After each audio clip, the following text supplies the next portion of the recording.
Hello everyone and welcome back to the Dungeon Learner's Guide. So today we're doing a little bit of a personal deck tour. So I've had some people asking me about this in the past. I have a Gideon deck that is 100% Gideon in terms of the art on the cards, the flavor text of the cards, the name of the cards. So every single card in this entire deck has Gideon in it somewhere. As you can tell, we're also on theme with the box. Got Gideon Blackblade on there. We've got a little sticker on the top for it.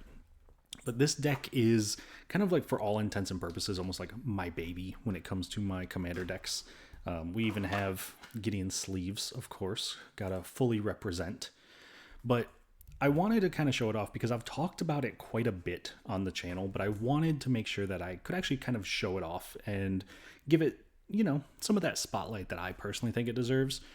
So starting off with our commander, obviously, we have Kytheon. I know it's really hard to see because this is the black on black San Diego Comic-Con promo. But this is Kytheon, hero of Akros. So he's the 1-mana Kytheon, and then he transforms into Gideon Battle Forged on the backside. So like I said, kind of difficult to see, but I have done my best to get this deck almost 100% foiled out. Essentially, at this point, the only cards that I am missing that are not foiled out for this deck are the cards that literally cannot be printed in foil. So to start with, we got some tokens. We got the emblems for the Gideons that need them. Got some knight tokens because a bunch of Gideons make knights, knight allies, core allies. So any tokens that the deck makes are good to go. And yes, these are not in Gideon sleeves, but I wanted to separate them out from the rest of the deck as much as possible. And then we've got, I'm not going to necessarily go through every card, although I guess I can, but Gideon in the art of this one, obviously, Give No Ground. And it is signed by the artist as well. So Tyler Jacobson, shout out there. We got Renounce the Guilds. This is one where it's in the flavor text, specifically a quote from Gideon to Aurelia.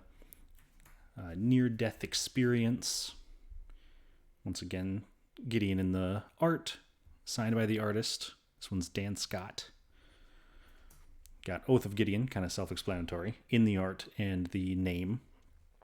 And then the lands, as we go through, you'll notice they're all the War of the Spark lands. So recently they came out with some lands that had planeswalkers in them, but I imagine that because Gideon is in the storyline dead, they're not going to be able to get him back, put him on a land. It doesn't make a ton of sense. So right now I'm using War of the Spark because that was the last set that he showed up in. But obviously at some point, if he shows up in a Plains, then that immediately takes the replacement spot for this one. And then I do have non-basic lands that do not have Gideon in them. These are kind of like the one exception I had because I didn't want to run just 38 Plains in the deck. I felt like I could at least use some utility in there. So we have things like a Field of Ruin. And then back into some Gideon cards. A Gideon's Lawkeeper. Once again, kind of self-explanatory. Cathedral of War. So some more utility in the land slot, trying to get some exalted triggers. Gideon's Defeat, unfortunately, fits the theme, even though it is a defeat for him. And as you may be able to tell, though, Gideon is my favorite planeswalker. A tragedy that he is dead. But on the bright side, that means that it's very unlikely that this deck gets any upgrades or changes. It's pretty much all set. So Divine Arrow. We get to our first actual Gideon card, Champion of Justice. So not the best Gideon, probably arguably the worst, but still a ton of fun. I do really like, let's separate out the Gideons. Why not? Some more planes. We have Gideon of the Trials, which is one of the Comic-Con promos. I'm not sure which year this is. It doesn't say on it, but this is the Amonkhet one. And I know some of these, I'll check the back on some of them because I know I have a couple of artist proofs in here as well. Obviously, this one is not, but still pretty sweet nonetheless. Kytheon's Tactics. This is one, and a bunch of the Kytheon cards, that Kytheon and Gideon are technically the same character. So when we're talking about any cards that may have Kytheon in them, they also counted for this deck. Because if we're going to include Gideon and Kytheon is just him as a child, then obviously we include that as well. Celestial Flare with a quote from Gideon on there. Deft Dismissal with the art. And then, so here is one of the first ones. This Gideon's Resolve is not foil because it is impossible to get this card in foil. So a lot of the non-foil cards came out of Planeswalker decks, the decks that kind of were eventually replaced by intro commander decks. But because it would search for like a specific planeswalker or do something specific for a planeswalker, and it was only printed in that deck, there was never a foil printing of it, which is a tragedy, but hopefully maybe someday we can see it in foil. You know, let's make a separate non-foil pile. Let's see how many we get by the end of this. Some more planes, Renewed Faith, getting in the art of that one. Some more planes, Valor and Akros. It's got Kytheon in it. There's a couple of different cards in this deck that when I first put it together, I accidentally threw in the wrong art. So there is a Valor and Akros card that doesn't have Kytheon in the art. So obviously we got to make sure we have the one with Kytheon. Some more planes. Call the Gatewatch, kind of for obvious reasons. You know, search for a planeswalker. You can kind of see the whole Gatewatch in there, Gideon especially. I know it's hard to show up on camera with the glare. These are one of my few decks that I have double sleeved, so obviously the glare is going to be kind of noticeable, so I do apologize for that. Suppression Bonds, got Kytheon in there. Gideon's Sacrifice. This is, as weird as it is, probably one of the better cards in the deck, and honestly it's a card that I've thought about playing more in Commander just in general, because it does a surprising amount of work. But in this deck, obviously very on theme. Some more planes. Gideon's Reproach, once again, just Gideon. Rogue's Passage for when you need to get through some damage. That's not related to Gideon, but it's in the lands, so it doesn't count. Grasp of the Hieromancer, some removal. Tragic Arrogance is the only board wipe that I can play in this deck because it's the only board wipe that has Gideon, or in this case Kytheon, on it. Gideon's Battle Cry is another of the non-foils because it was, again, from a Planeswalker deck. So 2 total.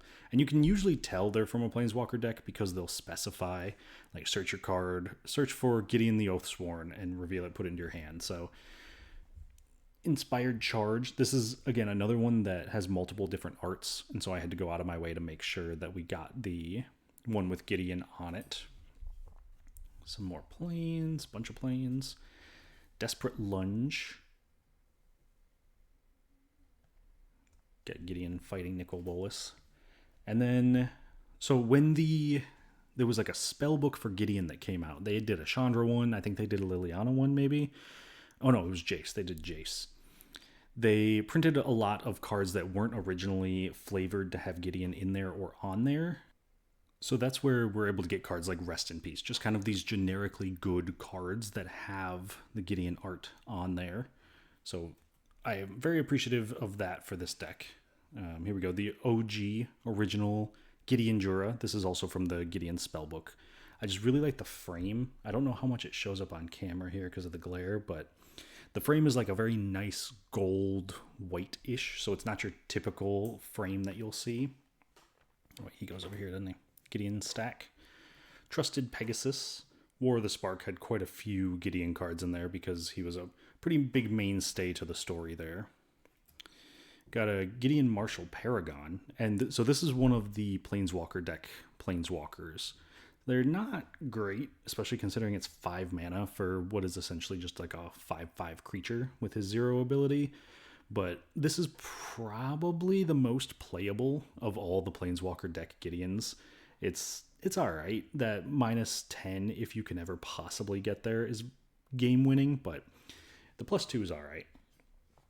We have a Serene Master, so another non-foil card. So this one was only ever printed in a Commander deck, and it has a quote on here from Gideon, so it makes the cut. But like I said, unfortunately, there's never been a foil printing of it, which is a shame, because I feel like it's one of those cards that could very easily be put into any random set, and it would probably be fine. So who knows? Next up, another of the Gideon spellbook cards is Path to Exile. Getting another just kind of generically powerful card, thankfully. Solemnity.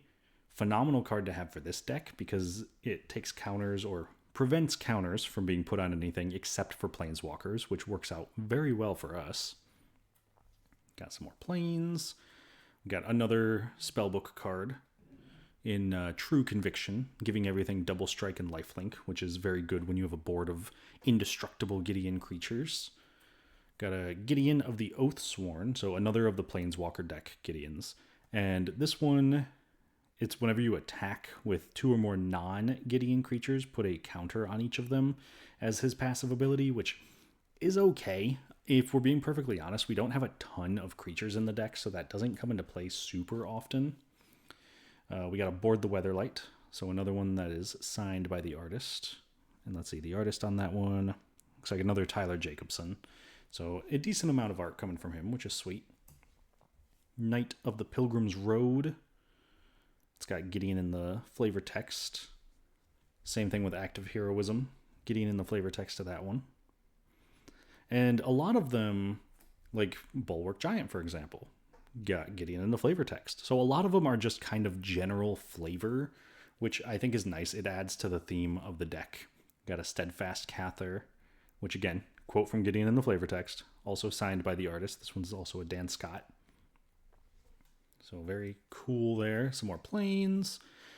And I don't know if I've ever mentioned this on the channel before, but typically when I build my own commander decks, I'm not super concerned about the lands. I actually kind of go out of my way to make mismatched lands. But as you've noticed, all the planes are the exact same. They're all in foil. So I wanted to make sure that I had some level of cohesion for this deck because it was definitely built more on theme than it was on power or anything like that. Let's see, what's this? Sigil of Valor. So also a Dan Scott piece, so that's why it's signed by the artist.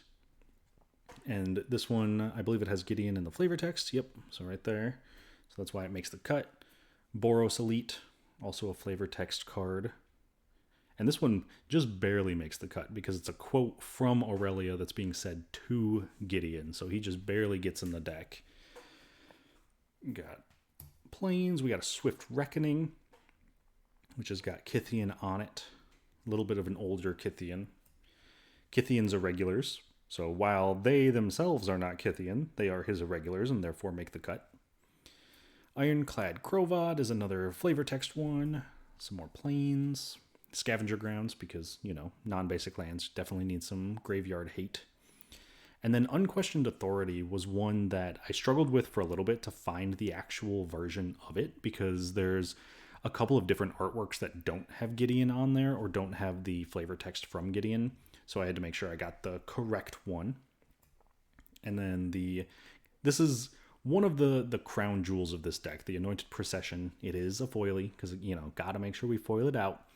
And the only reason I even have this one, if we're being honest, is I was lucky enough when Anointed Procession was in Standard and they were like $5 a piece. I played a Selesnya Cats deck that ran 4 of them. So I picked up a bunch of them when they were super cheap for Standard, and then they've kind of only kept spiking since then. So I was thankful enough to get a foil one there. Next up, we got a Companion of the Trials, another one of the few non-foils, because it came out of a Planeswalker deck. And you can always tell, because if they typically refer to like a Gideon Planeswalker, that will typically imply that they came out of a Planeswalker deck. Gideon's Triumph, better than Gideon's Defeat or Gideon's Sacrifice. Maybe not in terms of gameplay, but in terms of flavor. Shielded by Faith.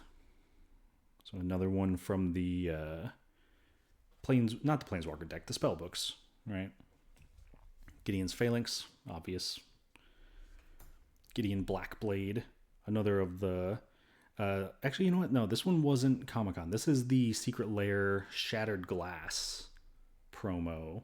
So when the Secret Lairs were first coming out, they would get like the random shattered glass, or not shattered glass, stained glass, that's the word I'm looking for, out of the like extra card slot. And there's a couple of different Gideon Blackblades, but I think that one's just the best, which is why it's in here. Got some more planes. We got to deploy the Gatewatch. So obviously all the Gatewatch members in there, and one of the better cards in the deck because you just get to put a couple of Planeswalkers from your deck into play, and obviously we've got quite a few Planeswalkers. Shoulder to Shoulder, another Gideon card.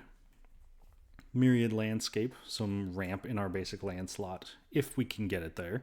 Smite the Monstrous. Not great removal, but it's something. You know, 4 mana instant speed removal is, it's okay. Blackblade Reforged, one of the better win conditions in the deck. And this is another one that came out of the spellbook, but there's actually multiple different versions of Blackblade Reforged that have Gideon in it because he's in the flavor text of every single printing of it.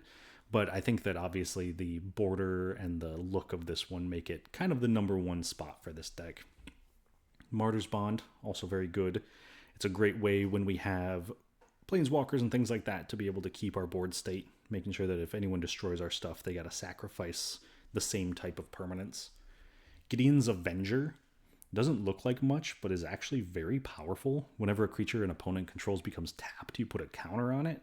There have been quite a few games where this just gets to like 20, 30 power, and then all of a sudden you Rogue's Passage and just knock someone out of the game. So definitely worth the inclusion there. Oust, which, believe it or not, is actually one of the hardest cards that it took to acquire for this deck, because for some reason getting a foil copy of Oust was surprisingly expensive and surprisingly difficult, even though it's not particularly great. It's a 1 mana sorcery speed, technically removal spell. It just kind of puts it off for a turn or two. But I think the fact that it hasn't had a solid reprinting means that it kind of is difficult to come by. Another non-foil here, Gideon's Company. So out of a Planeswalker deck, got Plains, Gideon's Intervention with, I think that's Hazoret in the background there. Some more Plains, a Worship. So more Spellbook. And then I think, it looks like, yeah, so it looks like these three here. So Gideon, Ally of Zendikar. So another Comic-Con promo signed by the artist here, Eric Deschamps.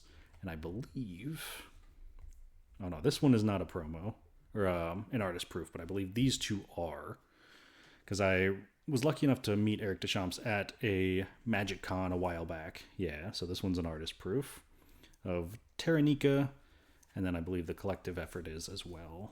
Yeah.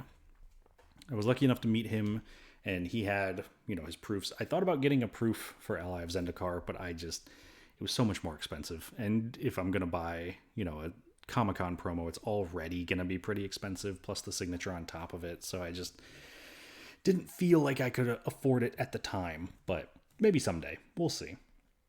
But yeah, so like I said, I've had a lot of people asking me about this deck, especially because I talk about it so much. This is one of my oldest decks. It's not the oldest, but it's certainly one of them. And I have put so much time and effort into trying to get this deck perfect and trying to get it to where I want it to be.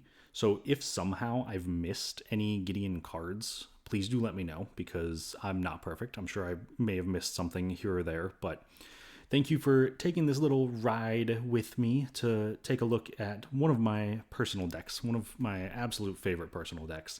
And I will make sure that the description for the video has the full deck list if you would like to go in and look at that. Otherwise, let me know what you all think. If this is the style of video you want to see more of in the future, where I kind of break down some of my personal decks, I am more than happy to do that. And I'm not sure if this is the right format for it, trying something new, but let me know what you all think. Please do like the video if you want to see more, subscribe to the channel, and I will see you all on the other side of the Dungeon Learner's Guide.